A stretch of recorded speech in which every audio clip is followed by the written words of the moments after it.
anything and everyone that gets in my way. Okay, let's get right into it. If you're just here for the build, here's your ID. Go have fun, I believe in you. For everyone else, I got some explaining to do. So, every other Kenneth, first play him as an engaged bot, it seems. Everyone wants either Dshard or this thingy to heal after your ult, I suppose. But I think that makes him useless for the other 80% of the fight. So in my case, I prefer Vampiric Bloodline.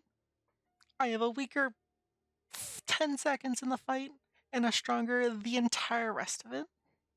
I also prefer to go Harp instead of whatever this thing's called, Parachute, because it's the Swift Strides. It's just nice early. It's good for chasing when people are slow. Also, I switch off immediately for Axe of Pengu, like absolutely as soon as possible, so it hardly really matters what you have here. I will swear by Bunny Hat. Everyone else prefers Tack Visor.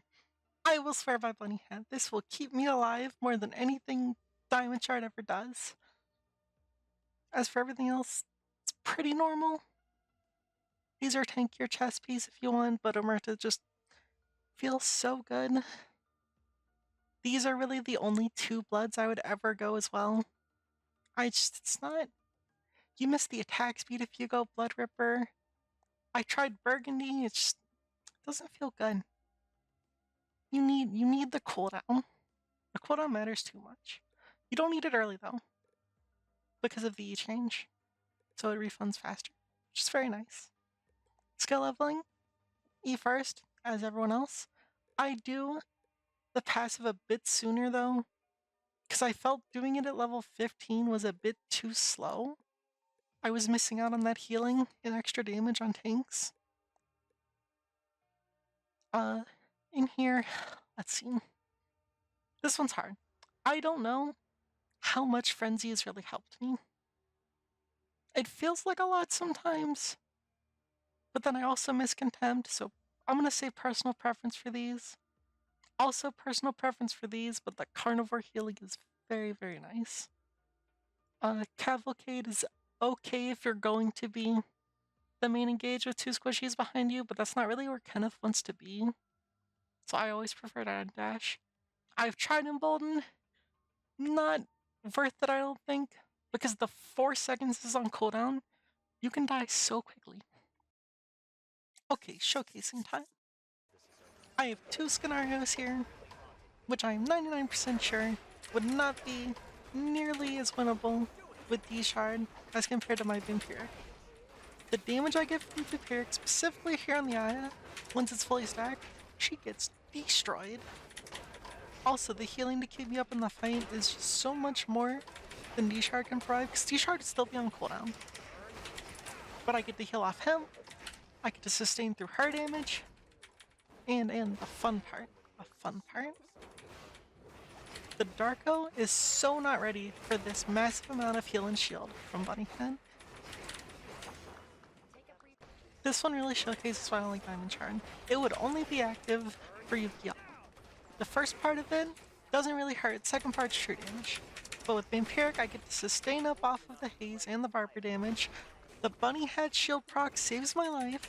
I get to heal more off her body with the axe swing. And I get the Vampiric Omnivamp on that auto, as well as Crushing Blow. And up here, I get to heal through all of her turret damage. Plus the bunny hat shield tanks all of that E and the lasers. And the ult healing through all of her turret damage. It's so much better, in my opinion.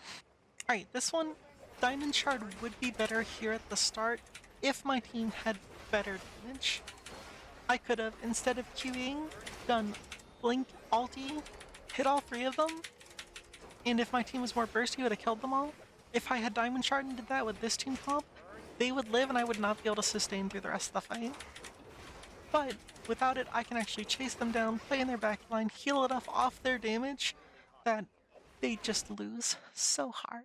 It's so lovely. So for my pathing, in every other spawn that you can get in this place, I will start E, but if I spawn next to these 2 chickens, I will always start Q. Because if you loot enough to build 1 item, your Q will then one-shot the chickens and get you both of your leather early, which is extremely nice. Other than that, it's fairly simple. Do your normal loot, enjoy your life. These could be useful to keep the fire going. Just a bunch of trash. The other kids were better at crafting stuff. Pick up an axe if you can. Don't waste time for it though, of course. It's not really worth it. But since axe will be the thing you always want to upgrade first, if you see one, it is very useful to pick it up.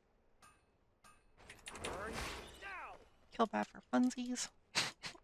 Pick up the ward if you're actually, responsible and trying. Unlike me, because I always forgot. And don't misclick on the wall, but we're gonna ignore that part. I'm sure, surely I'll skip over in editing. I won't. I don't know how, and that's smart enough.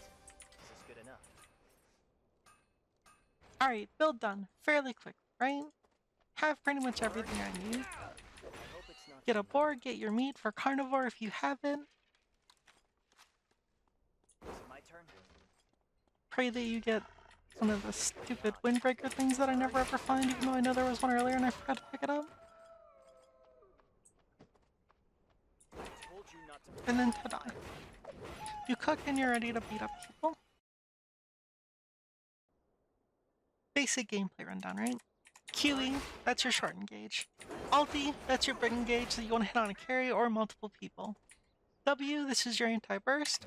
Something really big and scary is about to hit you. Time it for that, or press it if you can sustain it by autoing a tank or some other bruiser.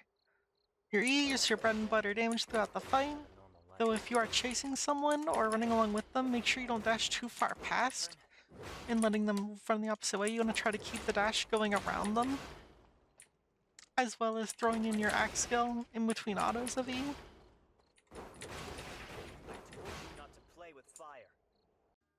Now who do you want on your team as Kenneth?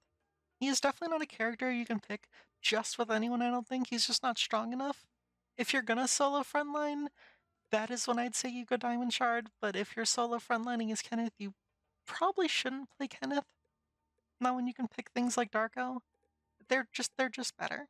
But having a Darko with you to dive, or a Vanya, or any of these bruisery people who can take the damage off your HP bar and do damage with you, you can both be threats. He's really, really strong. To finish this monstrosity of a guide off, throughout all of my testing, the biggest thing I can say about Kenneth is he's okay. He's not one of the best characters. I think he'd be still A tier. S tier with the right team comps. Fighting the right people, he's also S tier. If you're fighting melees, it feels really good. If you're getting kited and CC'd, it feels really bad. Though he can still carry. There's been games that you just pop off. The build feels good, you out-heal people, you surprise people. Bunny Hat saves your life and you win a fight. I hope this build brings you people joy or wins. Preferably both. Or at least helps in some way. I appreciate you all so much for watching. Now go make me proud. Go all be lovely Kenneth mains who will. Bye-bye.